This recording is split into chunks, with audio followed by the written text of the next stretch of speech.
Hello friends. आज मैं आपके साथ इस वीडियो के अंदर बात करूंगा राकेश झुनझुनवाला जी के बारे में। उन्होंने देखिएगा आज एक CMT 2020 इंडिया वर्चुअल समिट के अंदर कुछ ऐसी बातें कही जो हर एक इन्वेस्टर को जो है जाननी जरूरी है। तो सबसे पहले देखिएगा, राकेश झुनझुनवाला जी जो है एक सफल निवेशक जो है भारत के अंदर हैं, और जिस समय पर सेंसेक्स 150 पॉइंट होता था वो तब से जो है निवेश कर रहे हैं और बहुत बेहतरीन वेल्थ जो है उन्होंने जनरेट की है।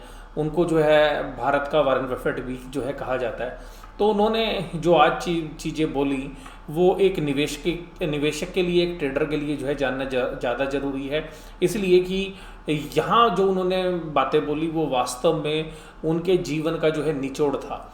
अगर आप देखिएगा कि राकेश झुनझुनवाला जी को जो है बिग बुल के नाम से जो है जाना जाता है, क्योंकि वो शुरू से ही जो है बुलिश रहे हैं और इंडिया ग्रोथ स्टोरी के जो है वो पक्षधर रहे हैं। आज उन्होंने जो बोला, मैं सबसे पहले तो उसी बात को बोलूँगा जो हर निवेशक को जो है आज के समय में कम से कम जाननी जरूरी है। तो उन्होंने देखिएगा क्या बोला, market is going to fall, it is going to pause that making a narrow range doesn't mean the bull market has come to a halt. देखिएगा, मैं इस बात को शुरू करने से पहले जो है दो चीज़ें आपके साथ बोलूँगा कि देखिएगा, स्टॉक मार्केट में ना लॉस होने के ना दो मुख्य कारण आपको भी बताता हूँ। वैसे तो और बहुत कारण होंगे, लेकिन मैं दो कारण बताता हूँ। पहला जो कारण है वो है पेशेंस नहीं रख पाना। बहुत बार आपका जो शेयर है वो बहुत अच्छे प्राइजेस पे चला जाता है आपके बेचने के बाद, आपकी बहुत बेहतरीन रिसर्च होती है, आपकी बहुत ज़बरदस्त कन्विक्शन होती है, लेकिन आप धैर्य नहीं रख पाते और जब उसमें गिरावट होती है तो आप उस गिरावट को झेल नहीं पाते, और जब वो गिरावट के बाद दोबारा से चलना शुरू होता है आप उसको बेचकर निकल जाते हैं और फिर वो अपनी जो पूरी जर्नी है उसको स्टार्ट करता है। ये सबसे पहला मेन रीज़न है, यानी कि धैर्य नहीं रख पाना। और दूसरा है लीवरेज। और लीवरेज की बात मैं पहले भी करता रहूँ, यानी कि जो उधारी के पैसे से जो है काम करते हैं, यानी कि जिनको क्रेडिटर्स की या लोन की जो है पेमेंट करनी है।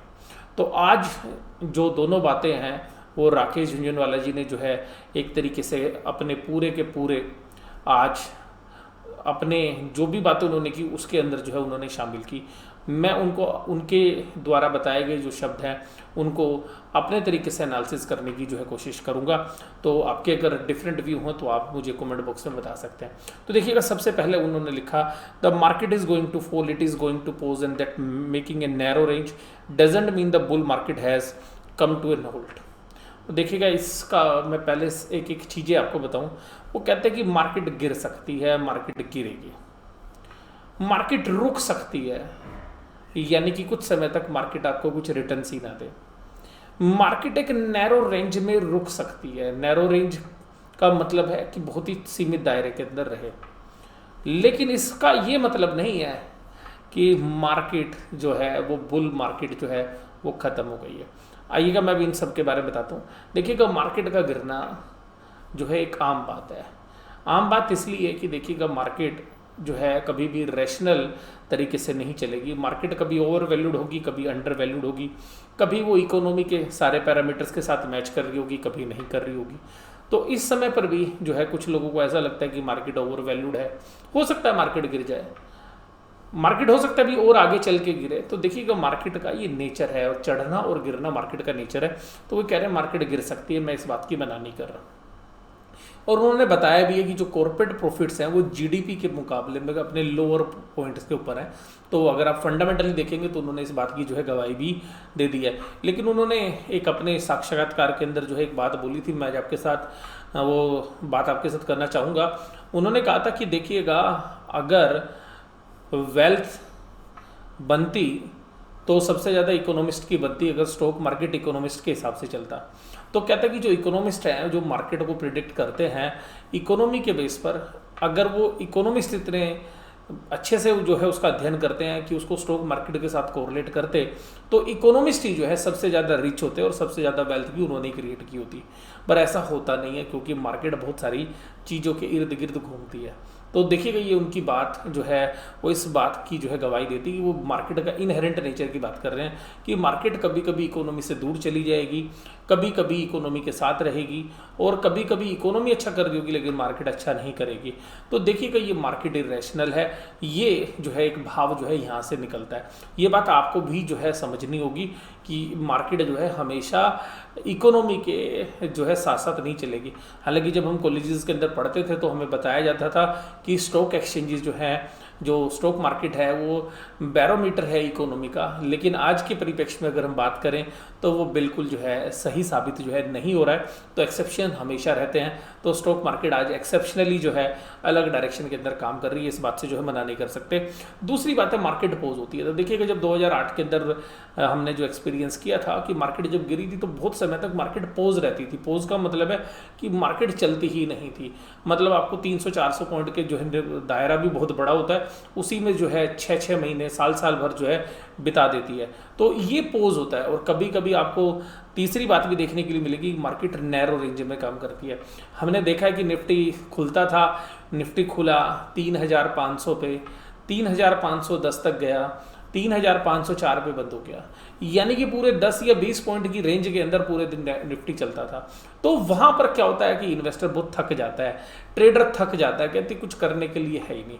ये मार्केट का नेचर है। तो वो तीसरी बात कहते हैं कि वो नेरो रेंज में भी रह सकती है, वो शांत भी हो सकती है, पोज भी कर सकती है, वो गिरेगी भी, लेकिन इसका मतलब ये नहीं है कि हम बुल ट्रेंड से बाहर हो गए हैं। तो ये बात आप समझ लीजिएगा। तो अगर इस बात को आप अच्छे से समझेंगे, इन सभी चीज़ों को अगर आप अपने जीवन में उतार लेंगे एज ए इन्वेस्टर या ट्रेडर, तो आपको जो है कम तकलीफ होगी और आप एक अच्छा प्रॉफिट जो है जनरेट कर सकते हैं, ऐसा राकेश जी का जो है मानना है। देखिएगा अब यहाँ पर मैं आपको यही बात बोलूँगा, 1985 में जब सेंसेक्स 150 पॉइंट पे था तब से वो जो है काम कर रहे हैं। उसके बाद देखिएगा ये जो पूरी रैली हुई है, आप लोग जानते हैं कि ये रिलायंस, इन्फोसिस, टीसीएस या कुछ ऐसे ही कुछ चुनिंदा शेयरों के दम पे हुई है। ऐसा नहीं है कि ब्रॉड बेस रैली है।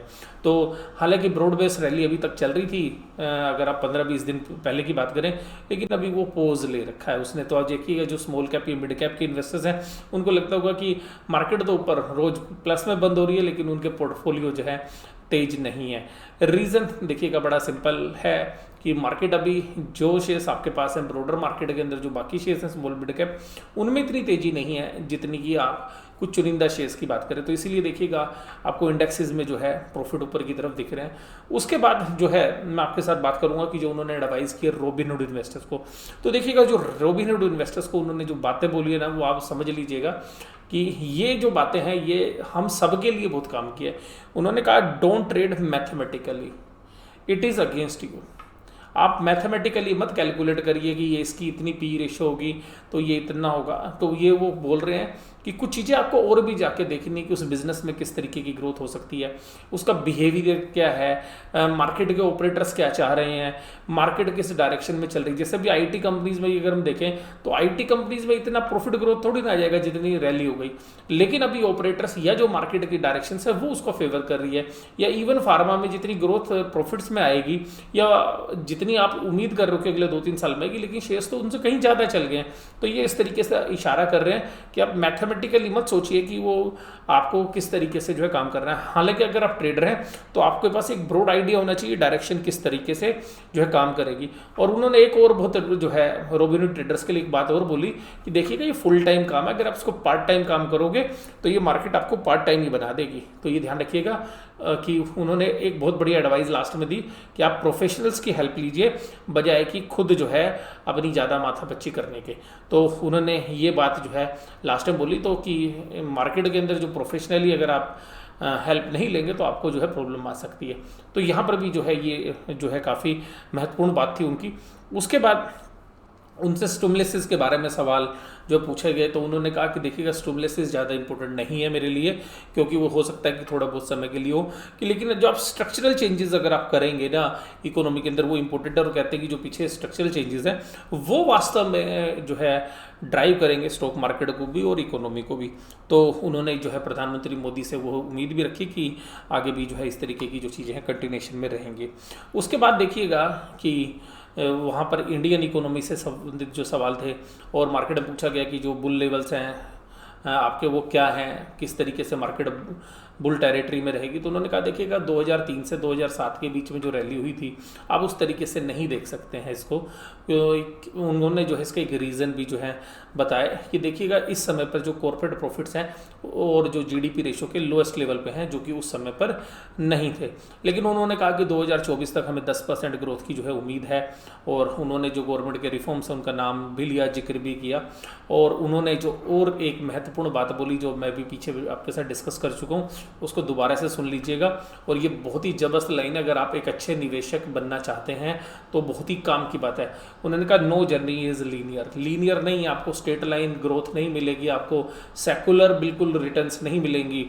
There are going to be hiccups. आपको देखिए ऊपर नीचे के लिए आपको अपना दिमाग और दिल दोनों तैयार करने पड़ेंगे। My feeling is will be get there he एटेड। और देखिएगा उन्होंने जिस तरीके से रॉबिनहुड इन्वेस्टर को तो कहा कि ट्रेडिंग छोड़ दो, नहीं तो आपको जो है नुकसान हो सकता है, या उनका जो अंदेशा है वो आप समझ जाइएगा किस तरीके से। उसी तरीके से जो है हम लोगों को भी एक राय दी कि आप ये मत सोचिएगा कि आपकी जो इनकम्स हैं वो लीनियर तरीके से बढ़ने वाली है, कि आप सीधा जो है हर रोज़ या हर महीने आपको जो है रिटर्न्स आती रहेंगी। इसमें ऊपर नीचे आपका होता रहेगा, जो कि उन्होंने पीछे भी बोला। और उसके बाद चार्ट रीडर्स को जो है उन्होंने बोला कि देखिएगा वो हिस्ट्री के ऊपर बेस्ड होते हैं। हालांकि चार्ट जो है वो प्रिडिक्ट करना आपको जो हेल्प तो करता है, नो डाउट, लेकिन कहता है कि उससे ज़्यादा जो मुझे इंपॉर्टेंट लगता है वो बिहेवियरल साइंस लगता है। तो उन्होंने बिहेवियरल साइंस के बारे में जो है ज़्यादा जो है इंपॉर्टेंस दी। और उन्होंने अपने भी पोर्टफोलियो के बारे में बताया, जो मैं भी आपके साथ बात कर रहा था। पेशेंस की बात हो चुकी। अब देखिएगा वो कहते हैं कि अगर क्रेडिटर आपके सर पे खड़ा रहेगा ना तो आप प्रॉफिट नहीं कमा पाओगे। और वो वास्तव में 2008 के अंदर जो गिरावट हुई थी तो उनके पोर्टफोलियो के अंदर बहुत सारे ऐसे स्टॉक्स थे जो कि लीवरेज थे, और उनकी आपको लोगों को पता भी नहीं होगा उस समय उनकी हेल्थ के भी जो है कुछ इश्यूज आए थे। और वास्तव में जो है उन्होंने कुछ पैसा उधार ले रखा था, उसके बाद स्टॉक मार्केट काफ़ी समय तक जो है परफॉर्म नहीं की थी। तो वो उसी चीज़ को जो है आप लोगों के साथ जो है बता रहे हैं कि देखिएगा उन्होंने जो है बहुत सारे शेयर्स जो है बेच दिए अपनी लीवरेज को कम करने के लिए। The key is to book losses. कहता है कि मैंने अपने लॉस भी बुक कर लिए। The first loss is the best loss. और उन्होंने जो लाइन बोली ना वो ध्यान रखिएगा, the first loss is the best loss. अगर आप शुरू में लॉस ले लोगे तो वो ज़्यादा बढ़िया लॉस है, बजाय के बड़ा लंबा लॉस लेने के। आपके भी पोर्टफोलियो में ऐसे कुछ शेयर्स हो सकते हैं जो अभी भी जो है आपने शुरू में तो स्टॉप लॉस नहीं लगाए होंगे, या वहाँ पे स्टोरी बदल गई होगी और वो शेयर्स अभी काफ़ी नीचे होंगे। तो ये उसी की तरफ इशारा कर रहे हैं कि देखिएगा first loss is the best loss. शुरू में लॉस ले लो, पहला ही लॉस होकर तो वो ज़्यादा बढ़िया लॉस है, बजाय कि उसको लंबा खींचने के लिए। उसके बाद last but not the least, मैं देखिएगा इसकी बात आपके साथ जरूर करूँगा। दो बातें हैं इसमें। एक है राधा कृष्ण दमानी जी के बारे में। तो राधा कृष्ण दमानी जी जो हैं वो उनके मेंटोर रहे हैं, उन्हीं से उन्होंने सब कुछ सीखा है। तो वो पूछते हैं कि देखिएगा मुझे जो भी कुछ सीखने के लिए मिला वो तो मैं लिस्ट बना के आपको दे दूंगा, लेकिन जो मैंने उनसे नहीं सीखा, सॉरी जो मैंने सीखा है, आई कांट लिस्ट डाउन। जो मैंने सीखा उसकी तो मैं लिस्ट नहीं बना सकता, लेकिन जो मैंने नहीं सीखा मैं उसकी लिस्ट बना के दे सकता हूँ। इनका उनका इशारा था जैसे कि उन्होंने डी मार्ट का जो बिजनेस राधा कृष्ण दमानी जी ने खड़ा किया, किस तरीके से उन्होंने एक बिजनेस एम्पायर खड़ा किया। वो चीज़ें जो है राकेश भाई ने नहीं की, बल्कि उन्होंने क्या किया कि उन्होंने जो है केवल और केवल दूसरों की कंपनीज़ में निवेश किया, और वहाँ पे एज ए वो प्रमोटर भी है कुछ कंपनीज़ में, लेकिन उन्होंने खुद अपने जो है बिजनेस एम्पायर या बिजनेसेस नहीं खड़े किए। उनका इशारा जो है राधा कृष्ण दमानी से ये चीज़ ना सीखने की तरफ जो है इशारा कर रहा था। बियॉन्ड द स्टॉक मार्केट वो कहते हैं कि येलो मेटल जो है यानी कि गोल्ड की बात है, वो उसमें भी कहते हैं कि एक अच्छे प्रॉफिट्स आ सकते हैं, वहाँ पर भी जो एक इंटरेस्ट बन सकता है। और उनका रीज़न बता रहे हैं कि जब लो इंटरेस्ट रेट रिजीम है तो इस तरीके की जो प्रोबेबिलिटी है वो हो सकती है। और इस पूरे एनालिसिस के अंदर जो उन्होंने बातें बोली उसका एनालिसिस मैंने आपके साथ किया। आपको ये वीडियो कैसी लगी जरूर से जरूर आप मुझे कमेंट बॉक्स में बताइएगा। एक लर्निंग जो है मैसेज उन्होंने आज दिया, तो मुझे लगता है कि ये आप सब लोगों को जो है देखनी चाहिए। और जो स्टॉक मार्केट में निवेश करने वाले जो और भी आपके मित्र हैं उनको आपको जरूर से जरूर ये शेयर करनी चाहिए। अगर आपको वीडियो अच्छी लगी तो उसको शेयर जरूर करिएगा, लाइक जरूर करिएगा। आपके अपने जो व्यक्तिगत विचार हैं वो कमेंट बॉक्स में जरूर से जरूर मुझे बताइएगा। वीडियो कैसी लगी ये तो आपने बता नहीं है, आगे भी जिन टॉपिक्स के ऊपर आप वीडियो देखना चाहते हैं वो टॉपिक्स आप मुझे कमेंट बॉक्स में बताइएगा, उन टॉपिक पे मैं वीडियो बनाने की कोशिश करूँगा। वीडियो देखने के लिए धन्यवाद। Thank you very much.